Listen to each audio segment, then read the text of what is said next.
And it looks like we are live. We're going to let the stream breathe just for a few minutes here so I can add in the Mile High Huddle Facebook page, get everybody of our lovely viewing audience in this stream. And it looks like we are good to go. Mile High hello, everybody in Broncos country. Welcome into another episode of the Dove Valley Deep Divers podcast. I am your host, Lance Sanderson. Joining me, as per usual, is my good friend and colleague, Mile High Huddle senior NFL draft analyst, the one and only Erick Trickel. Erick, man, I'm stumbling over my words, but dude, I'm excited for this week. This next week coming up, obviously the NFL Scouting Combine is coming up in Indianapolis. Everybody, all of the top prospects are going to be there, even despite, the boycott that was rumored earlier this week and then later shut down after the NIC decided that, we'll lift all of the COVID restrictions, lift the bubble, let everybody kind of do their own thing at their own risk and stuff like that.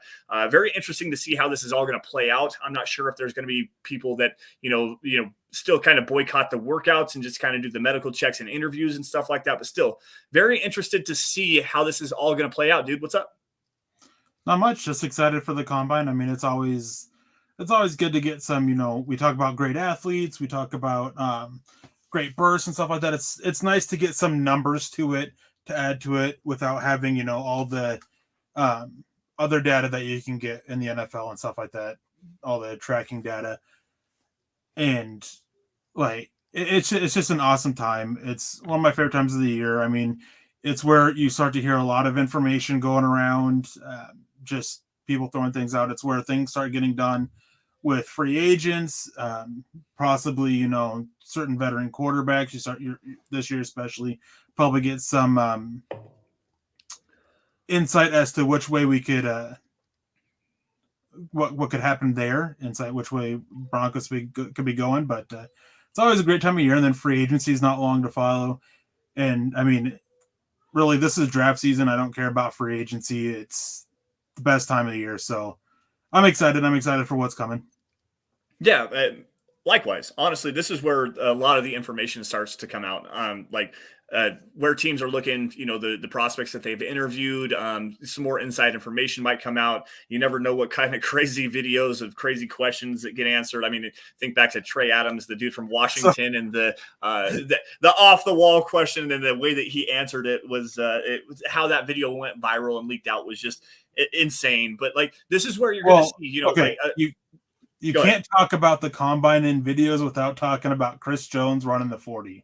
That is probably the funniest video to come out of the combine. But you got to feel for him a little bit, because that's got to be a little bit embarrassing. Yeah. But yeah, that's probably one of the best videos to come out of the combine.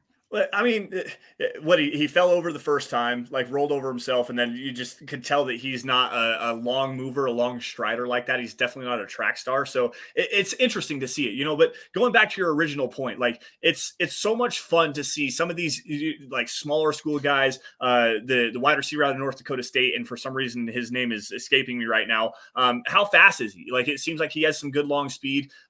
Calvin Austin, the third from Memphis, that's another smaller school guy. Small kid, 5'7", 170. What's he going to, measure out and weigh? How is he going to move with the added weight if he does go in that direction? And then, honestly, getting into the quarterback conversation, and Kenny Pickett, who did not get his hands measured at the Senior Bowl. You don't get to dodge that measurement at the combine. You have to participate. If you're going to do it, you have to participate in all of the measurements, all of the medical interviews, all of the interviews off on the side. You can forego throwing and stuff like that. Maybe you don't want to run the 40 time because you've got a hamstring injury or just whatever. I mean, you can kind of elude some things, but the measurements, that's a complete and total. You have to participate in that. So it'll be interesting to see where Kenny Pickett's hands come in. But I mean, it's so interesting to see. You've got an idea about a player. For me, I've been watching Max Mitchell, the right tackle from Louisiana, earlier today, and he moves really well. He's a big guy, 6'5", probably 315, something like that, really long arms, and he moves pretty well. I want to see how he moves out in space in a way that you can actually time it and then judge it against players, at that same kind of a level, So using the combine, using those measurements, using those numbers is a way to, kind of validify some of your tape. And if you see something within the numbers that you didn't see on tape, then that's when you go back and recheck everything. So this is a really fun time in the scouting world. Yeah, and one of the biggest things is knowing how to use the different numbers for it. I mean, not every player, you're not looking at the full 40 for every single player. Right. I mean, edges. What's that 10-yard split? Defensive lineman 10-yard split, offensive lineman 10-yard split. Looking at just all these different things, agility drills, the 3-cone, and all that stuff. Like, it's just how you apply it. How much leg strength they have, you get that information. With the long jump and broad jump, you get that you just get all this extra information that can back up your analysis from watching tape. Like, oh, this guy's got great burst. Well, now he goes and runs a terrible 10-yard split both times he runs the 40. Well, maybe it's just a situation where the combine thing, something's off. I mean, out of that stance, maybe the slight build up, like there's all these different things into it, and it's just a matter of how you use the numbers. You shouldn't be walking away with the combine with like, oh, this guy's a 4th round pick entering the combine. Now he's a 1st round pick. Right. You shouldn't be walking away with thoughts like that. It should be, okay, this guy had him as like a middle 4th. Now maybe late 3rd because of this reason from the combine. But honestly, the biggest reason for the combine is the medicals and the interviews. Those are the 2 of the biggest factors. And those are, when you see somebody plummet in the draft, it often relates to one of those 2 reasons. There was a Chris Polk, I think was his name. He ended up undrafted free agent to Philadelphia. Everybody was talking about him as a 2nd round pick, and he went undrafted. What was his name? Bowers, a Clemson defensive end. Yeah, Daquan Bowers. Daquan Bowers was top 10 pick. I mean, I remember that year. That was the guy I wanted Denver to draft, and come to find out he's got this major concern with his knee, and here he is now a 2nd round pick. And you sit there, and that's where the big stuff comes from. Another big one is Reuben Foster. I mean, he got in a fight with the medical staff at the combine. Yep. Over things. And there you go. That's some of the attitude aspects of it. So not exactly just the on-field stuff. It's everything to it. And honestly, medicals and interviews are the bigger aspect of the combine. It's just absolutely. NFL can't make money off of that like they can the on-field drills. That's very true. And also that's where a lot of inside information, insider trading and stuff like that comes. Obviously we talked about the, free agency contracts and stuff like that. Like there's so much more that goes into that. We'll get into that even more in depth here in just a few minutes, but guys, we got to say hello to everybody in the chat. We got Rodney Garcia with a quick question on Facebook. Evening, guys. Just here to show some love to you guys and to Broncos country. What's up, Rodney? Thank you for that. Lawrence Rivera as well. This is the first draft where some kid isn't hyped up that I'm actually excited.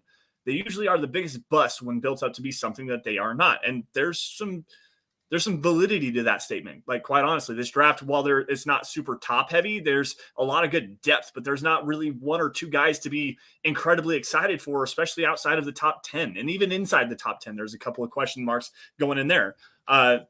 Travis Weber jumping in here. Good evening, Lance, Eric, and Broncos country. I don't feel all excited about the quarterback class unless Denver goes and gets one in the 2nd or the 3rd round. My view, they should focus on the offensive line, linebacker, specifically edge rusher, and the defensive backs in this cornerback class is actually pretty lit, to tell you the truth.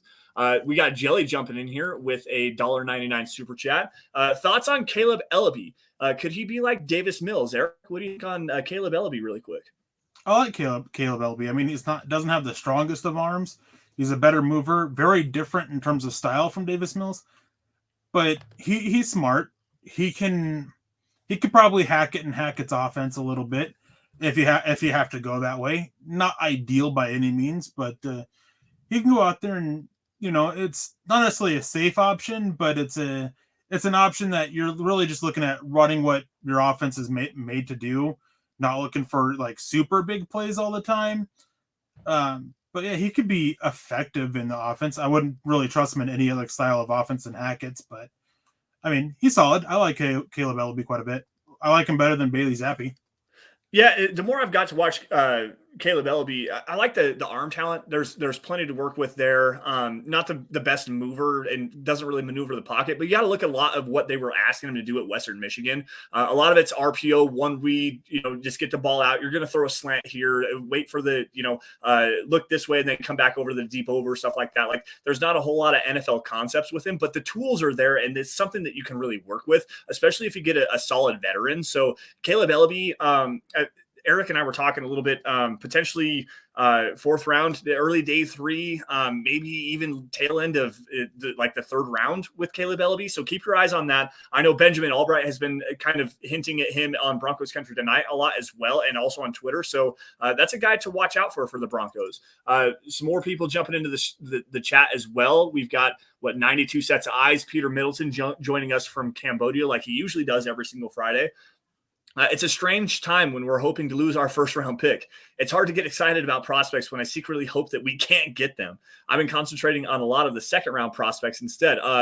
And that's a pretty decent line of thinking. Erick and I are kind of in lockstep on this one. Whether they trade for Aaron Rodgers or Russell Wilson or not, doesn't seem like the Broncos are taking a selection at number 9. What do you think, Erick? I mean, as with everything with the draft, it depends on how the board falls. And I mean, with how things are anymore, you have to give that, say that every single time. It's just not a given anymore. Depending on how the board falls, I don't think the Broncos are picking at number 9. Maybe somebody falls to them. I know somebody else asked about Kayvon Thibodeaux. I'm not sure Denver is looking his way. Daniel Jeremiah and Bucky Brooks really went off about some off-field stuff there, and it's something that's kind of being mentioned by other people as well. A lot of off-field stuff. That's why he's sliding. Daniel Jeremiah said that he's not really in conversation for number 1 or number 2 edge. He's more in the conversation of number 3, number 4 with Trayvon Walker, which I understand. I don't think that Denver will look his way if they're looking for high character people. There's just enough concerns, and this is where the combine interviews come in. They'll get a chance to meet with them if they want to. And I know that there's some issues with him is that he had a couple interviews and he flat out lied in those interviews about things that happened, public interviews, by the way, and just different things, talking down other people when it wasn't really needed, and just rubbed a lot of people the wrong way, and injury stuff. So all depends on how the board falls. But with how this draft is, with the value with the tiers of prospects, I don't see it. I don't think that it's worth picking at 9 for a guy that you can get somebody similar 10 picks later. It's so hard with Kayvon Thibodeaux because the talent's definitely there. You can see he might be a little thin. It definitely needs to add some strength for the most part. But the athleticism, the burst, the explosiveness, the ability to get after the passer, like Kayvon Thibodeaux is one of those guys. And I was listening to the Draft Dudes podcast with Joe Marino and Kyle Krabs earlier today, and one of their things is draft good players. And Kayvon Thibodeaux, despite all of the off-field concerns, is a good player. So he really showed it to Ohio State, if you ask him. Yeah, exactly. He never even played against them. Yes, there's concerns for sure, but if you can get a good player, you get the best player. And if Kayvon Thibodeaux is there, you definitely got to take a look at that. Scott Sunderman jumping in here, first time live watcher. Love you guys. Definitely do a great job. And Scott, thank you for joining us on your first live show. And I'm glad you could join in on something that what we do best. Like, quite honestly, what we do best is cover the Broncos, but with Erick being the senior NFL draft analyst, if you want to find out anything about the top, 500 players in the draft, talk to Erick. And I'm glad that you're here for the first time. So thank you. And Kayvon Thibodeaux, he's a good player. Like he's fine as a prospect. And there's certain things off the field I can put up with. Going on an interview and saying that you dominated a team that you were injured against and didn't play is pushing the mark. Like that's not a thing of like misremembering something. That's just flat out lying. And that's not something that sits well with me. And I think it was, can't remember what show it was. I think it might have been a little interview with Rich Eisen, I think. But yeah, he came out and he said that this year he dominated Ohio State and didn't even play in that game. Yeah. All right, last couple of hellos here. We've got Deshaun Berube as well, Mike Woodward, Rodney Garcia, throw some stars. Thanks, Rodney, for that. Silver Yoshi, that's a new name, and welcome into the Dove Valley Deep Divers podcast. Kayleon Green over on Facebook saying that I believe that he met Matt Corral, and he says that he's pretty cool, which that's an interesting guy for sure. Wow. Kenny Booker as well joining in here tonight. Robert Smith. We've got Jason Peters over on YouTube. Thank you all for joining us on the Dove Valley Deep Divers podcast. We're going to run through some quick matters of business really fast. You guys can follow us on Twitter by finding me at Sanderson MHH. and for Erick at Erick Trickel, and also for Scott Kennedy running the ones and twos behind the glass down here at Scout Kennedy. Also, guys, while you are at it, follow at DVDD_pod. That's the podcast account where you're going to find out what we're talking about every single Friday. Also, guys, at Mile High Huddle. That's the mother account where you're going to find instant breaking news and analysis on your Denver Broncos, opinion articles, film breakdowns, our premium draft content, which is coming hot and heavy over the next couple of months. Anything regarding your Denver Broncos, that's where you guys are going to find it. And if you guys are on Facebook, make sure you guys go to facebook.com/Mile High Huddle. Click that blue Become a Supporter button, and you'll get some premium content like the Trickle Zone. You'll get Kelberman's Corner and Broncos Book Club with Chad Jensen. And also, guys, I'm going to tease this because I'm not sure exactly how it's going to go. I've got a premium guest lined up, and you guys are definitely going to want to check in on this. Working out the finite details here. It's probably going to be a recorded show loaded up on Facebook, loaded up on YouTube, but you are not going to want to miss the guy that I have hopefully here shortly after the combine. So make sure you guys are paying attention to at Mile High Huddle for any breaking news regarding that, and also for myself at Sanderson MHH. Now,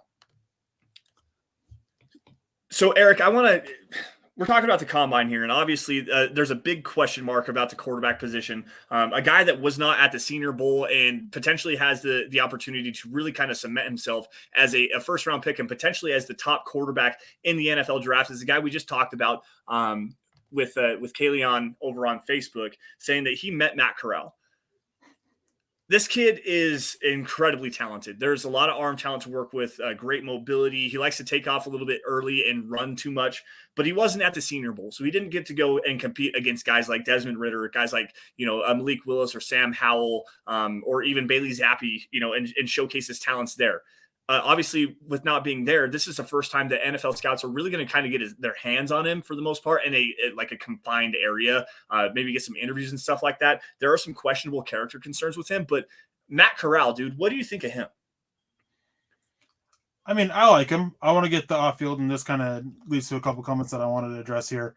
Somebody made a comment about Micah Parsons. Well, not to get into all the details there, I mean, there's some moral issues there with drafting Micah Parsons that you had to overlook if you wanted him. That's just not, I'm just glad Denver didn't go that way. I'm glad he wasn't on their board for those reasons. And somebody else said you have to have some attitude. You do. You do need attitude on the team. You just have to find the right kind of attitude. Yeah. You can't have these guys that are problems. And this is where it kind of relates back to Matt Corral. And that this is he going to be have that attitude that's a bit of a problem? There's been concerns coming out in high school. There was a situation with Wayne Gretzky's son because they went to the same school, and a whole bunch of issues came out of there. What's going around is that Matt Corral started a fight and a whole bunch of stuff. Trying not to get into a lot of details there because it's all kind of muddy. So issues there, getting into a fight with Wayne Gretzky's son. There was a couple issues in college, and I think Dane Brugler is one who's spoken about this quite a bit. And so it's you want attitude, and I'm just not sure that Kayvon Thibodeaux's, Matt Corral's, I'm not sure their attitude's the right kind of attitude that you want. Garrett Bowles has an attitude, and that's the kind of attitude that you want. Aqib Talib's attitude was kind of the attitude that you want. So as much as I like Matt Corral on the field, it's just without being able to sit down and interview him and see where he is at on that scale, it's kind of hard for me. That'd be whoever's interested in him, they're going to have to balance that out. They're going to have to ask these questions in there to get clarity, which is why, I have an article up talking about, I believe it's the top 8 quarterbacks, the top 6 with Kaleb Eleby and Bailey Zappi, and what they need to do at the combine. And interviews was the big one. Interviews and medicals were the big ones for Matt Corral, because he suffered that injury in the bowl game. Yeah, and you got to know if there's going to be any lingering concerns or issues coming from that. Right. I believe it was a high ankle sprain. He suffered it early in the game, and it was really unfortunate because he actually took that risk. And that's something that I value. I understand a guy, I'm not going to go look at how many times we've seen, like Nick Chubb. It wasn't in a bowl game, but for example, a Broncos related one, Jake Butt, the tight end from Michigan, he suffered a nasty knee injury, tore his ACL and MCL in the Fiesta Bowl. And it ended up dropping him from a potential first-round pick all the way into the 5th round, just because that's a major injury at the latest stage that you could potentially even have that injury. And there was so many concerns with him not, healing correctly and not being able to start at the beginning of the season. Then come to find out there was actually some degenerative bone disease in there as well. He had a higher tibial plateau, so on the outside, so it actually created more of a shearing motion. Like Jake Butt, the story, go Google it. There's so much that goes into that. But like for Matt Corral to come out and say, I'm one of the best quarterback prospects. I'm a team player. I want to go out and perform at the highest level against the highest competition and go and show my skills. He ends up getting hurt, and that drops him down. Fortunately, it didn't seem like it was anything too serious, but at the same time, he does have that injury concern. So the medical checks is going to be a big thing with him. Another thing that goes in within Matt Corral is, what did he do at Ole Miss that actually translates to the NFL? He gets a lot of a bad rap for the RPO stuff that they ran with Lane Kiffin and stuff like that, but there still are a lot of concepts that do actually translate. He did a lot of really good stuff dropping back, even out of the shotgun, where he could actually scan and survey the field. Even though it was single field reads, he actually does a really good job of climbing the pocket, double clutching the football just a little bit, waiting for guys to get into open windows, and then delivering the ball on time with accuracy and precision. So there's a lot of tools to work with him, but how does that translate? That Ole Miss offense doesn't translate to the NFL very well. So you're going to have to see what he does in interviews, describing the concepts of what he's looking at, understanding what's going on the whiteboard, and then being able to understand how that translates to the NFL level. Carson Strong actually had this issue back at the Senior Bowl, where he understood his offense very, very well, but he didn't understand what they were actually designed to do. Like, he didn't understand the concepts. He memorized the play sheets and stuff like that, knew where he's supposed to go with the football, but he couldn't describe how that was actually supposed to work. So that actually dropped his draft stock from potential high 2nd round to maybe even to the 3rd round, especially with his knee concerns. Like, this is a big deal for these quarterbacks to sit down with these teams, with these medical staffs, and get an opportunity to explain and describe themselves to all these teams looking to draft them highly. Yeah, and I mean, you touched on a good point with the offense that Ole Miss ran with Matt Corral. And the thing is like, that'll get talked about a lot. That's a concern that has to be answered in interviews. But it's not like we haven't seen quarterbacks go from an offense that doesn't really translate to the NFL and go into the NFL and tear it up. It's possible.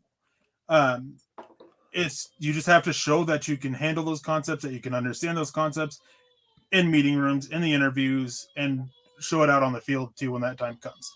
So Matt Corral, I mean, even though he doesn't have from this, and that's one of my big concerns with him, like, not gonna lie, is that offense doesn't really translate to the NFL, doesn't ask him to make a lot of reads, but he can still go and show he does it. This is the big reason why being able to interview him at the combine is such a big deal, is being able to answer those questions that you haven't had a chance to answer before.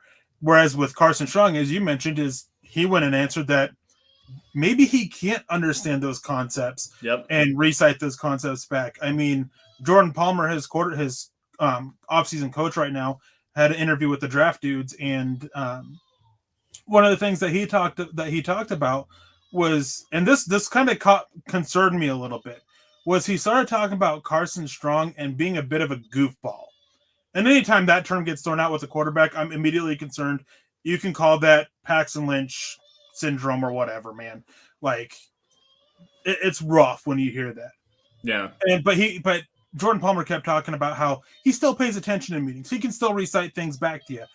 Well, at the Senior Bowl, he wasn't able to. He could just tell you what Nevada did, and that was it. Anything outside of what Nevada did, it's like, he just didn't get it. It really hurt his stock. So I mean, it's every quarterback. You want that from Malik Willis. You want to answer. Kenny Pickett probably has the easiest chance or easiest job in doing that. Yep. So you want to answer all those questions here, among many other things with the quarterbacks. I mean, Carson Strong, he's got medicals with his knee. That's a concern. People are going to have plenty of questions about Malik Willis, who probably has the highest upside. Yep. Like, it's just not a good year for quarterbacks. There's no, like, for lack of a better way to put it, there's no surefire prospect at the quarterback position this year. Yeah. And going to Malik Willis, I mean, the tools are there. And Eric, you and I talked about this last week, I believe. The tools with Malik Willis, he has the arm strength. He has the footwork is a little bit sketchy at times, but when he is on platform, he throws the ball pretty well, displays some touch at times. Obviously, the athleticism is insane there. But Matt Corral, while he may not have, the the arm strength and the arm talent that Malik Willis does have. Matt Corral has a more accurate, better base to throw off of, and works within structure a little bit better than Malik Willis. But there's so many different concerns between them. Which one would you actually rather have? Is it Malik Willis with all the tools and just the raw athletic potential and the high upside, or the guy like Matt Corral, who, in my opinion, has a much better floor to work with? Like, there's a lot wider variance between Malik Willis and Matt Corral. Like, there's a significant conversation. And if you're looking at either one of those guys, especially for the Broncos, say they do stay at number 9 overall, is that the conversation that they have to have? Is it Malik Willis with all the tools and the upside, or is it Matt Corral with the better floor? Like, it's crazy. And this is where you start to figure out where teams are going to start looking. So with that, we got to move on here just really quick. Peter Middleton jumping in here. Tackle is a first round for sure. Sounds nice to protect the Broncos quarterback, especially if it's the plan C or D quarterback. Need to protect the quarterback and give him a chance to make plays. Now, speaking regarding in regards to the NFL Combine, obviously you've got Evan Neal. You're going to get Ike Mekwonu. You're going to see Charles Cross, Trevor Penning. Now, does Denver go tackle inside the top 10, or even if they trade out of the top 10, where could they potentially be looking? Eric, what do you think on that? Tackle for sure. Well, Peter, I have an article that's waiting to be published that's talking about plan B, C, and even D for the Broncos for quarterback position. You know, plan A is obviously Aaron Rodgers and Russell Wilson. So keep an eye out for that. It's all finished. It's just waiting for Chad to go over it and publish it. As for where they're going is, tackle and edge. That seems to be the two positions they're going to be looking at. But we know George Payton loves corner, so maybe it's corner. Maybe he decides to make the secondary a little bit more saucy. Whatever the case may be, they have options. They have plenty of ways they can go. Free agency is going to provide some more insight on it. But I from conversations I've had, from things that I've heard, from listening to multiple podcasts to people even more in the know than I am, edge tackle seems to be it. I'd probably put the edge on or put the ball. I put it more likely to be edge than tackle at the moment, but tackle's right, not far behind. Yeah, it's hard because we just are so unsure about what's going to happen with the Broncos at number 9 overall. And like I said earlier, I don't think that the Broncos are going to be making a selection at number 9. I think they're going to be looking to move back, or potentially, obviously, trade Russell Wilson, Aaron Rodgers, something like that. 9 overall is probably out of the question. Now, that doesn't take away the 40th overall pick or the 64th overall pick. One of those two, Denver is probably still going to hold on to.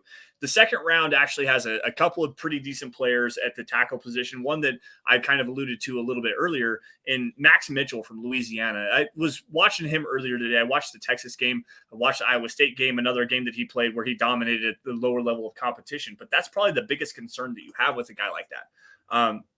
It's also another thing that goes into it is I think Max Mitchell is purely right tackle only at the NFL. He played better at right tackle than he did at left tackle in Louisiana, and also the lower level of competition. But when he did play against Texas, he held his own. He moves really well. There's some strength concerns for sure, but Max Mitchell at 64, I'm not against that at all. Like, there's a lot to like about this guy. He's long, he's tall, decent athlete. He moves well in space. You can see that he has great hand technique at times. There's times where he gets out in front, has a great impact at the point of attack. Doesn't really have the strength to kind of mow guys down at the second level, but he moves in well enough to get out there. In this heavy zone scheme that the Broncos are going to be employing this season, Max Mitchell is a guy that I'm really keeping my eyes on. Yeah, and Scott Sunderman came out with a $4.99 donation saying, does Pickett's arm strength worry anyone else at the NFL level? Yes. Not just the arm strength, the hand size worries me. I don't care about the double-jointed thumb. I'm not buying that aspect of it. I know people who have double-jointed thumbs, and it doesn't help them grip a football whatsoever. So I'm not buying that aspect of it. I'm concerned about the hand size. I'm concerned about how he looked in bad weather because of it, and I'm concerned about the 5 billion fumbles he had during his collegiate career. I'm very concerned about Pickett in at the NFL level for multiple reasons. The arm strength is one of them. The athleticism's nice. The decision making. This is something I alluded to on my Twitter account the other day at Sanderson MHH. Go check it out. Decision making doesn't start when you throw the football.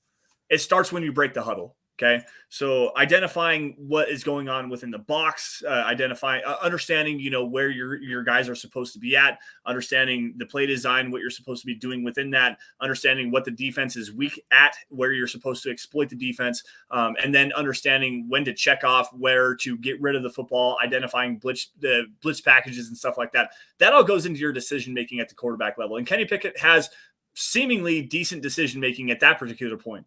However, and I go back to it every single time, the bowl game that he was in where he was running down the field and did the fake slide, that to me signals a guy that just has reckless abandon for his body at the NFL level. Because if I'm an NFL safety or an NFL linebacker and I see something like that happen, the next time that I see him in open field and he's running the football, I'm taking his head off.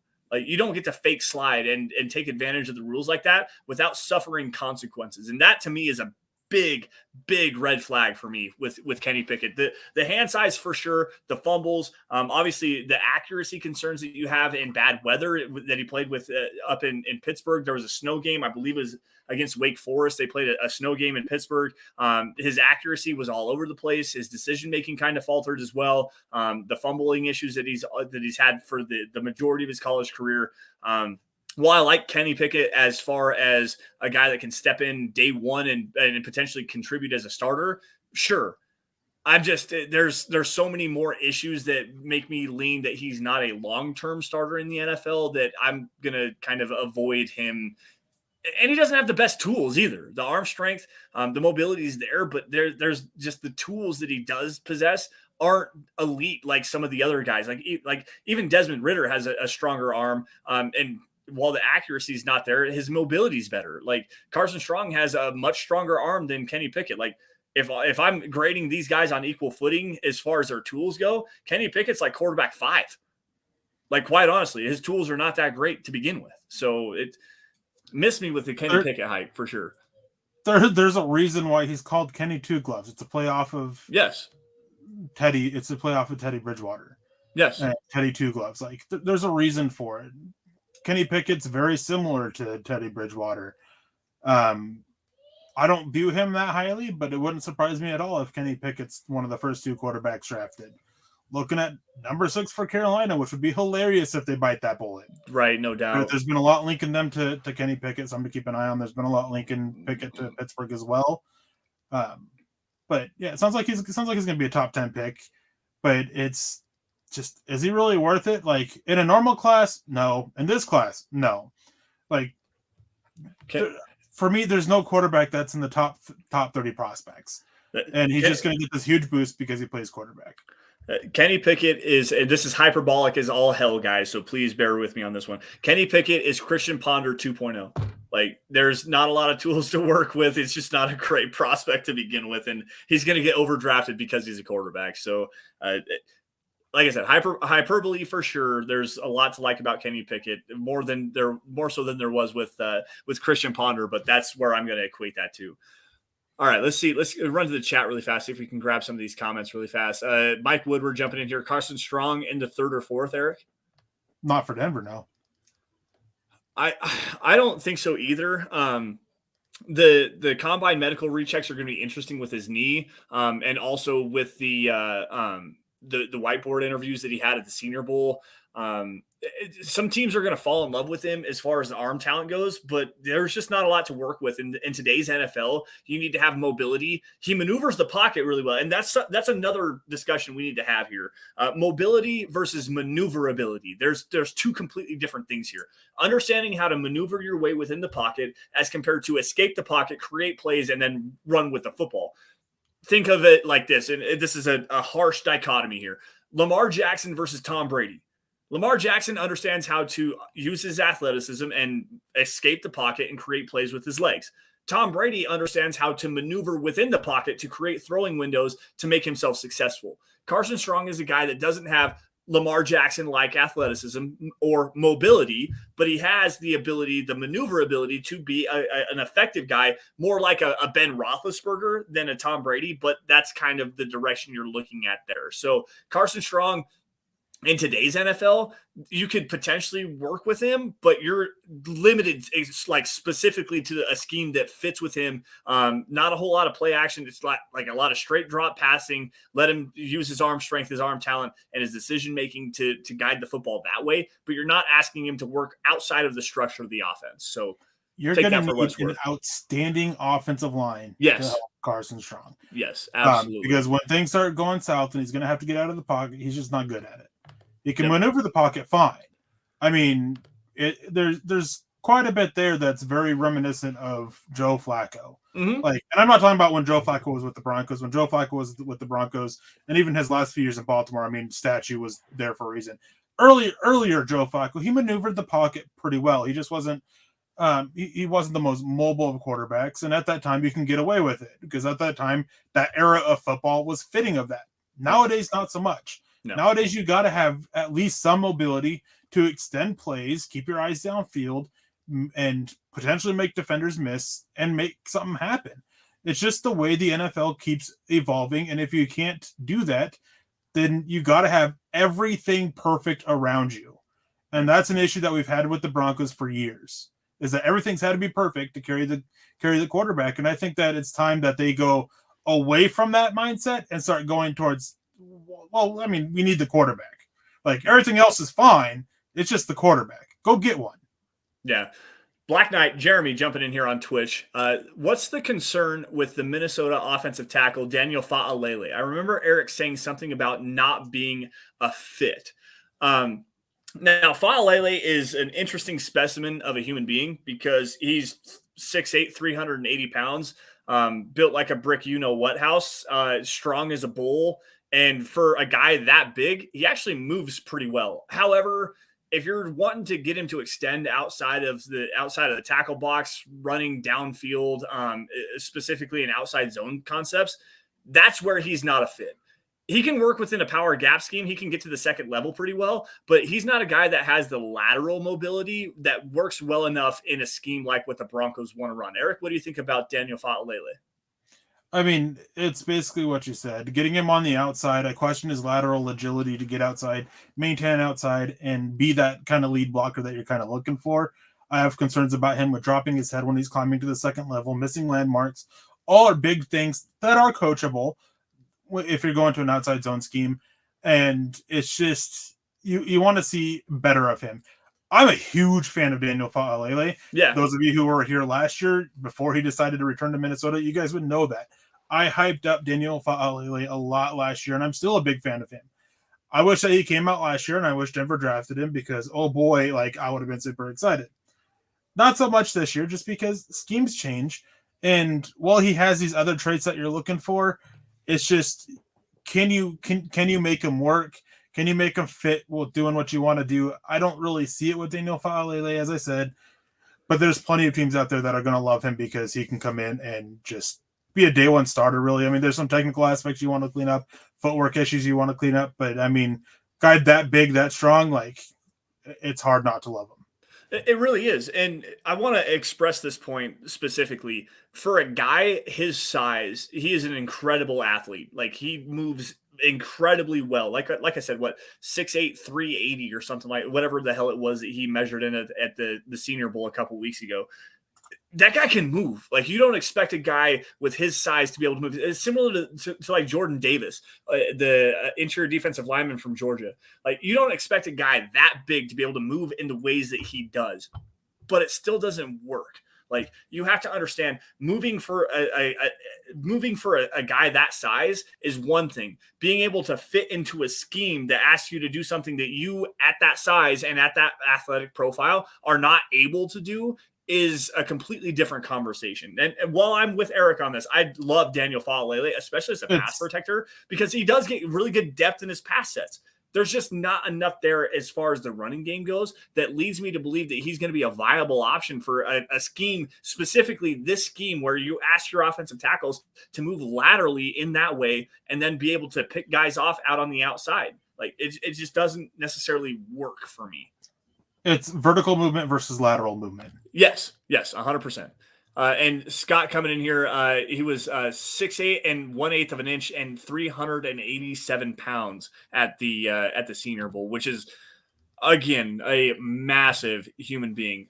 Andrew jumping in here, Andrew Baker. Have a great weekend, y'all. Love for the hashtag DVDD gang, and love for you as well, Andrew. Hope the family is doing well. It was great to see you and the kids at the Mile High Huddle meetup. So again, thank you for all of your guys' support. Let's see here. What do we got? Not Peter jumping in here. The Broncos surprised everyone by choosing a wide receiver or a tight end in the second or third round. Who is it and why? Oh man, this is a good one. If they're going tight end, I don't necessarily see him going for a wide receiver unless they trade Jerry Jeudy, and even then, with the rise of KJ Hamler, I don't think that's necessarily going to be an option for the second or third round. However, if they used Noah Fant as the trade piece to go and get like an Aaron Rodgers, I could see Trey McBride or the Wiedemeyer kid. What's his name? Jalen Wiedemeyer. Wiedemeyer. Yep. I could see him. He moves well enough. Jeremy Ruckert potentially, but those guys like Trey McBride would be the guy that you're looking at as a tight end in the second round. Jalen Wiedemeyer, third, fourth round maybe. Jake Ferguson, fourth, fifth round potentially, but. Eric, what do you think? Tight end, wide receiver, second round for the Broncos? I mean, it's kind of, as you said, it's depends on what happens with Jerry Jeudy. If they go get one of those veteran quarterbacks and he's a trade piece for it. With KJ Hamler's injury, that's still being up in the air, not being sure how long he's going to miss. There's definitely options for wide receiver. This is a good receiver class. It is. To touch on. I mean, a bunch of different skill sets. I like some guys later on for Denver that can fill certain roles. Velus Jones Jr. out of Tennessee, big fan of his. Returner option, good speed, one of the fastest guys at the Senior Bowl. So I like him. I'm just a surprise guy. I think if they go get a surprise guy, he'll probably be at tight end, and he'll probably be somebody who can go and be a somewhat capable blocker, looking at someone like Jeremy Ruckert, maybe Trey McBride, the local kid. Mm-hmm. Maybe something along those lines, even if they keep Noah Fant, because Noah Fant and Albert Okwue, but I'm like getting a blocker behind them, like you're just completing your room. And Nathaniel Hackett's spoken about it quite a bit, is that if they have to, they'll use a lot more 12 personnel. So getting that extra tight end, that blocking tight end, could be pretty big for them. So another name that I'm looking at the guys that are at the combine, and obviously you said Velus Jones from Tennessee. I've seen a lot of love from him. From the director of the Senior Bowl, and for some reason his name escapes me right now. But Velus Jones Jr., potentially second or third round talent. Apparently there's a lot of guys that fell in love with him in his interview process at the Senior Bowl. He actually tore up the Senior Bowl in terms of route running, showed his speed. Obviously the versatility as far as his special teams capability is a big thing. So that's a guy to watch out for. I want to run a hypothetical though by you one time. I'm not exactly sure where you would take him because he's coming off of a torn ACL. I believe he suffered it right before the college football playoffs. But if you're going to get rid of a guy like Jerry Jeudy, what do you think about replacing him with his former Alabama teammate John Mechie in the second or third round? Is that potentially a possibility? I mean, that's a complementary skill set to Cortland Sutton and Tim Patrick. Like Mechie fits. Depends on the medicals. Like, that's going to be depending on where he is at some point. I mean, at some point he becomes a risk. As Scott put in the chat with Daniel Faalele, third or fourth round pick, taking the concerns with the size a little bit in the movement, like that's worth the risk for it. Taking concerns, player with medical concerns at some point becomes worth the risk. And with Mechie, I mean, you're looking at the third or fourth round. Is that what you said? Or second or third? Tail end of the second round, third round, somewhere around in there. I mean, somewhere around there. I mean, yeah, you're looking at being worth the risk if he doesn't clear the medical stuff of it. I mean, just with what he can do, how long is he going to miss? It just depends. Like, not ideal, but it's possible. What about another guy? Going back to the Kaleb Eleby conversation, Skyy Moore from Western Michigan, a guy that Kaleb Eleby really targeted a lot at Western Michigan. Complementary skill set, slot receiver, shifty kind of guy, good yards after the catch ability, better strength than I actually thought. Is that a potential possibility? Third, fourth round? Third or fourth for? I mean, like, I guess if fourth. you're looking at him, I fifth. mean, you're looking at like late second, early third. It sounds Okay. like. Huge fan. The Jets rookie wide receiver from last year, Elijah Moore. Mm-hmm. I was a huge fan of him. Skyy Moore is very, very similar to that. Right. I love those types of receivers. Shifty route runners, surprising speed. They're not like super fast, but they can take the top off the defense by catching a corner sleeping and running by them. Good burst route running. Like if you're trading Jerry Jeudy and you're going with Tim Patrick and something on the outside, KJ Hamler being that speed element, like Skyy Moore comes in and is a really good fit for what the Broncos want to do offensively. Which, by the way, you can go out and you can actually get an idea of what the Broncos are doing. There's a whole book on it. Very enlightening, and some guys that are on the Broncos roster, like it makes it clear that maybe they won't be the best fits, even though they're being hyped to be good fits. But just pointing it out there. But yeah, I mean, I'm a big fan of Skyy Moore. I like him. I like what he could do, be that complementary piece, and I mean, he's tough. Like he's not the best blocker, but he's going to give it his all, which is something that can't be said about a certain other Broncos wide receiver. Yeah, that's very true. And in this scheme, blocking from wide receivers are extremely important. You have to block in the wide zone at the wide receiver position. You absolutely have to, guys. I cannot express this enough. I mean, even going back and forth, DT and Eric Decker, when they were running some wide zone, even the inside zone stuff, like those guys were just maulers at the point of attack. Ed McCaffrey, Rod Smith, those guys doing work in the late 90s, early 2000s, obviously with the Super Bowl years with John Elway and Terrell Davis. Outside zone, if you're going to run outside zone, your wide receivers have to be dogs in the blocking game. You have to get out there and get physical. And that was one of the things that separated Rod Smith from some of the guys in the NFL, even at that time, was the fact that he was not scared to go and knock some dude on his ass. I mean, go back and look at the Ed McCaffrey on the crackback block on, I believe, is it Howard Griffith catch on the outside in Super Bowl 32, where he came cold-cocked, I believe it was Eugene Robinson on the sideline, and then pointed his finger in his face and said, "Nuh-uh, not today. You're not going to touch him." Like blocking in the outside zone scheme is 100% necessary. And with Skyy Moore, yes, I do agree with you on that one, that he is a damn good blocker for what he actually does possess. So that's an interesting conversation there, especially if, like you said, that one certain guy, he happens to wear number 10, that doesn't like to necessarily block and put full effort in that particular aspect, is not on this Broncos roster. Don Lewis jumping in here. Philadelphia checking in. Philadelphia, that's Broncos country, is not a geographical location. It is, in fact, a hashtag state of being. Any interest in Gardner Minshew? He's accurate and very competitive. That's a plan D, E, or F for me. I can understand if you're going to miss on Rodgers or Russell Wilson. I would rather run Drew Lock back with a rookie. And if you need to bring in a veteran competition, Gardner Minshew is a guy that I would be willing to take a look at. But again, it's even below running Drew Lock out there as your starter and just like the last gasp hope of seeing what Nathaniel Hackett can do with him. Minshew as a veteran competition piece. Yeah, okay. I'm all right with that. I mean, Plan D seems to be running it back with Drew Lock, and I don't think Plan D with Drew Lock has a rookie in the cards. Minshew is probably part of Plan C, which is this like lower mid-level veteran quarterback option with the rookie, and then maybe Drew Lock as QB3, maybe a competition for the backup job there. But I mean, he's an option. Good thing is he checks out with the hand size, which is something that's reportedly been, or supposedly is big with George Payton. Mm-hmm. Looking at you, Kenny Pickett. So I'm not sure there's going to be interest there, but I mean, I think but it's possible. I think this is going to drive a lot of fans nuts, but Marcus Mariota, Jameis Winston, Mitchell Trubisky, if they don't land Rodgers or Wilson, those are three vets I think to keep an eye on. Tyrod Taylor is up there as well.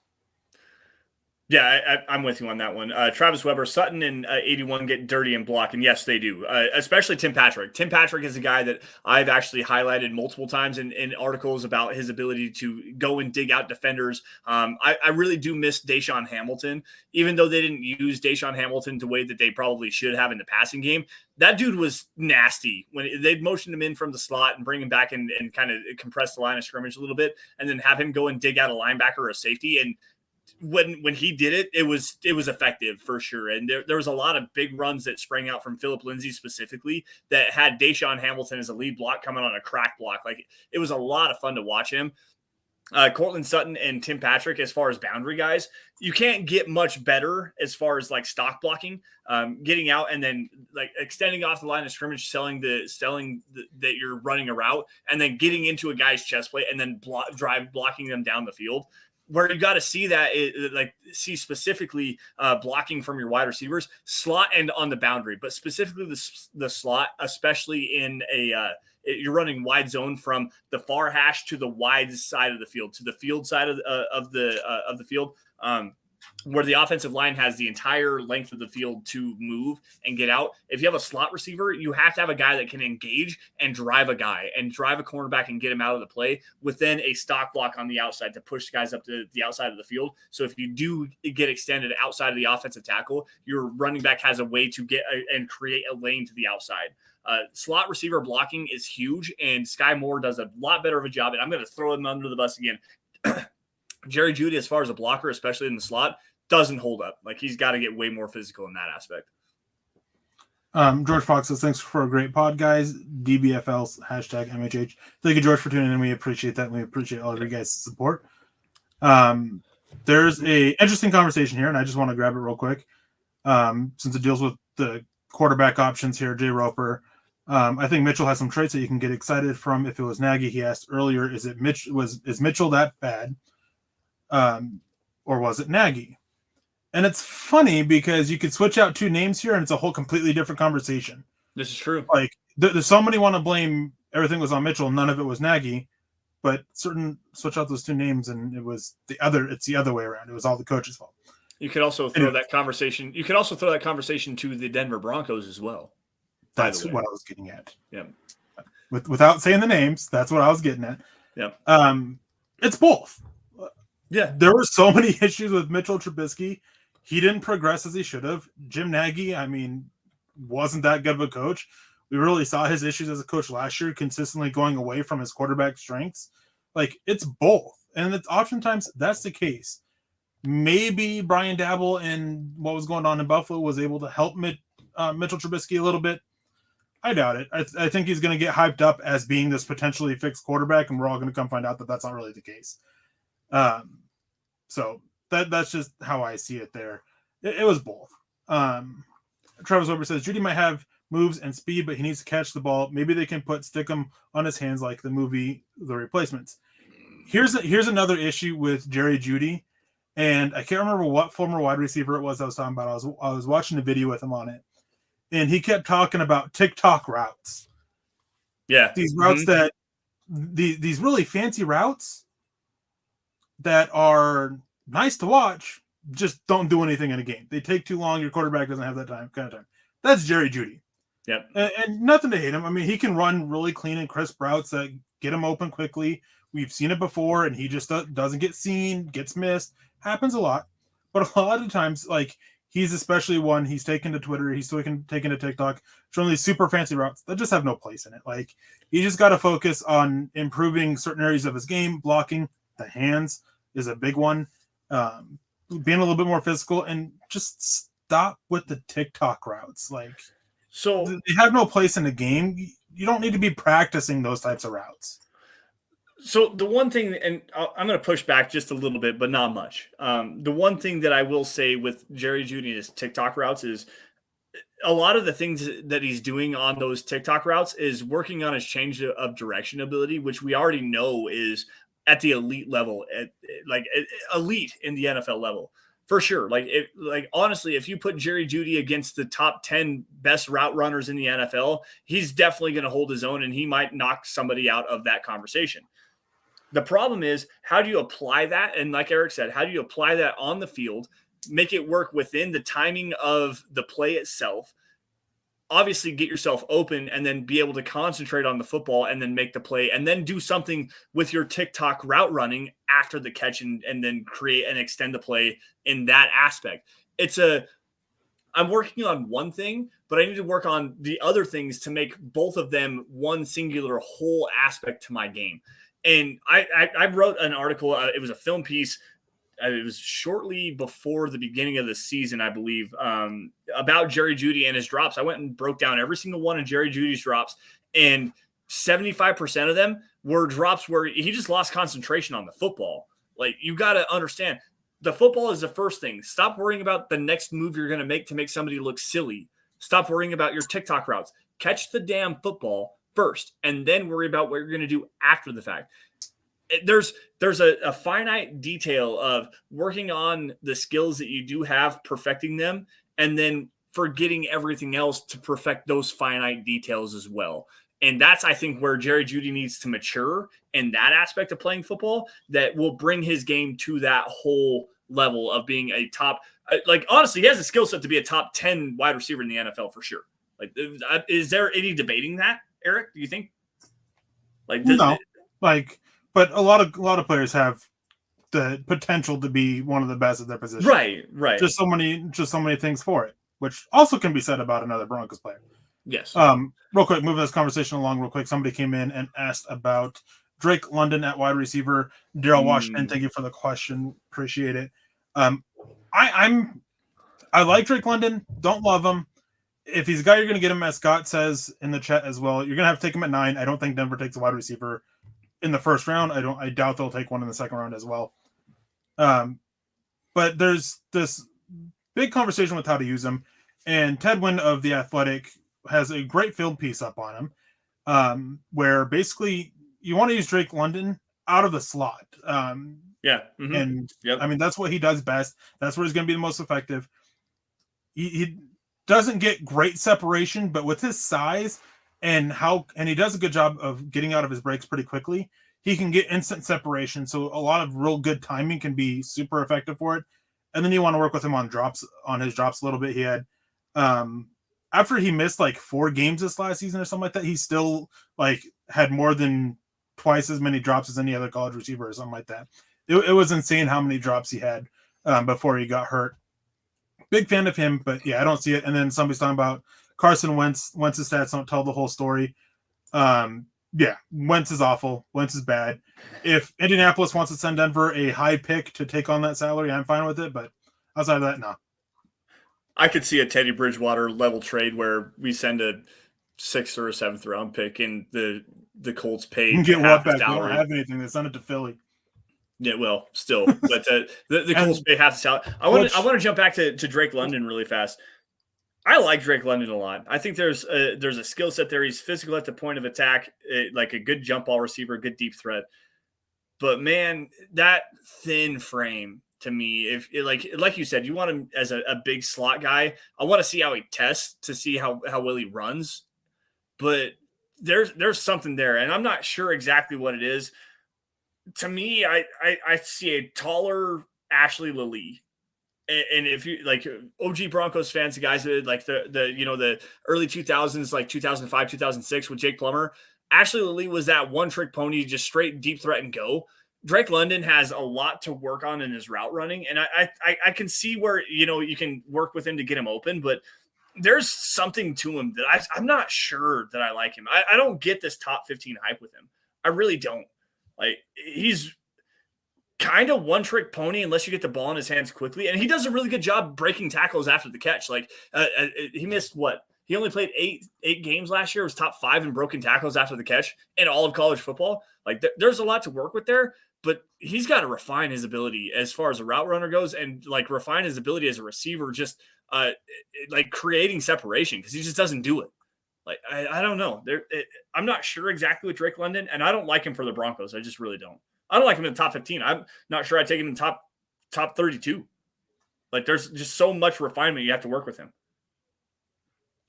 Victor jumping in. Go ahead. London played in 8 games and had 8 drops. 7 of them were in the first 5 games. Anyways, Victor Rios comes in and says, let's just get Wilson, so underrated, and I just don't understand why he's not option A. Younger, most underrated, accurate off the run. In the league, in my opinion, he's my quarterback one. He doesn't seem to be number one because he seems more likely to return at this point, and things seem to be trending for Aaron Rodgers to return, so looks like things will have to move on there. We'll still see what happens, but yeah. It's just that aspect. He seems like he's going to be returning. I could see where he returns. I could also see where there's a complete and total breakup of that. I didn't think that John Schneider and Pete Carroll were going to make it this far, quite honestly. I thought Russell Wilson of the three was going to be the guy that stayed. I thought that Pete Carroll was definitely on the hot seat and that there was going to be a change of direction there. But something's got to give in Seattle. And if anyone does move, obviously at this point, it's going to be Russell Wilson. Yeah. And he would be my first option. Honestly, don't get me wrong. I love the enticing option that is, Aaron Rodgers, but Russell Wilson, 33 years old. You've got 5, 6, 7 years worth of good football out of him left. So long as he can stay healthy, which he's been able to do so far throughout his career, except for, bashing his finger off of the helmet and, dislocating his finger and getting mallet finger. Like Russell Wilson was my number one option. I wanted to pair him with Dan Quinn. But Nathaniel Hackett, and I still think that Russell Wilson would definitely be an option here. The Broncos they've already reached out to the Seahawks, by the way, to find potentially a cost if there's a amicability there to move on from Russell Wilson. If the Broncos were to be able to get him, then I would be behind that 100%. So yeah, I'm with you. Russell Wilson would be my top quarterback choice with Aaron Rodgers a very close second. And real quick, Cole Howard comes in and says, can we stop bashing our brand new to the NFL stud wide receiver? Not really brand new. He's 2 years down in the NFL. That has had trash barrage of quarterbacks. Agree with you there. Log gets more excuses for sucking than our bona fide but young stud wide receiver. Do we have to go watch the tape? No one gets excuses. Eventually, when you guys watch us, you realize that no one gets excuses from me. Yep. If you're bad, you're bad. If you're good, you're good. If you make mistakes and you're good, you're still going to get called out for your mistakes.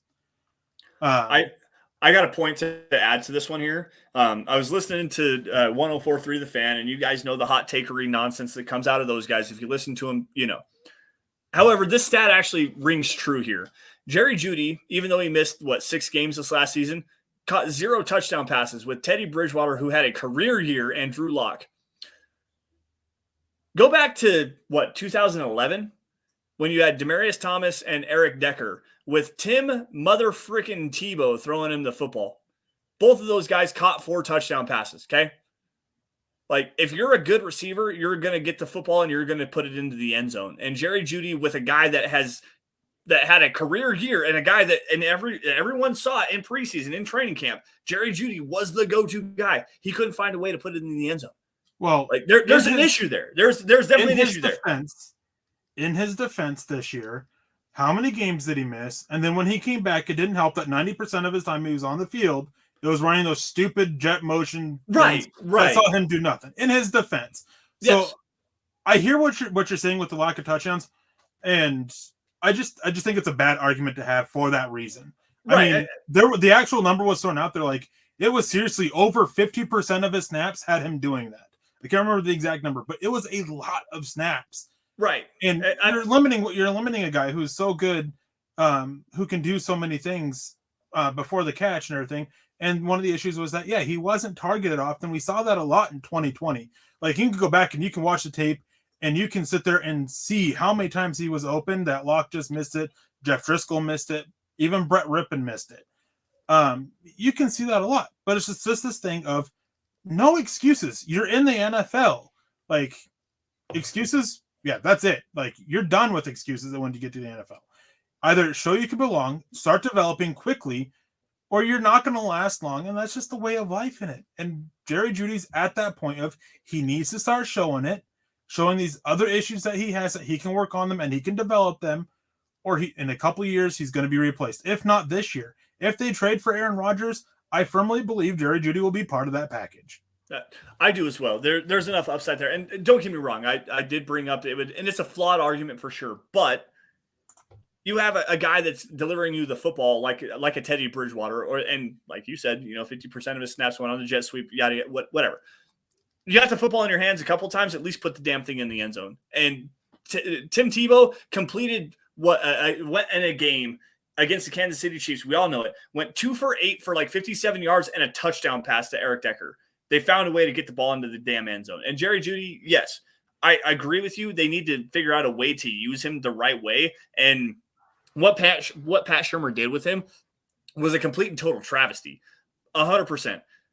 But there is something there. Jerry Jeudy does need to be better. He needs to show better effort. He needs to show more interest a lot of the time. There's one play where his route was so half-assed, I'm convinced my grandmother, who's dead, would have done a better job on it. Like, he just showed no effort on it. And it's things like that that's going to get you called out. And it's like that for every player. Like, even players that I like and I think are great, they'll get called out too for it. But guys, We're running a little long here. Might have a chance for one more question if you guys want to get it in real quick. I do want to ask you a specific question here, and it's going to be going back to the offensive line conversation, specifically to the combine as well. If there was one offensive lineman that could potentially do it, I guess you could do it as interior offensive lineman or offensive tackles. If there was one offensive line prospect at the combine that could help himself the most at the combine this week, who is it and why? I mean, that's tough. It's a way open-ended question. I understand that. Yeah, I mean, there's like 75 offensive linemen out there, and all of them can help themselves in different ways. I think the one that could probably help himself the most is probably Braxton Jones. I think he's got the biggest chance to build upon a strong Senior Bowl, go out and interview well, and show technique, athleticism, all those stuff like that. I think he could roll himself into the second round. Daniel Faalele was another one I was thinking of.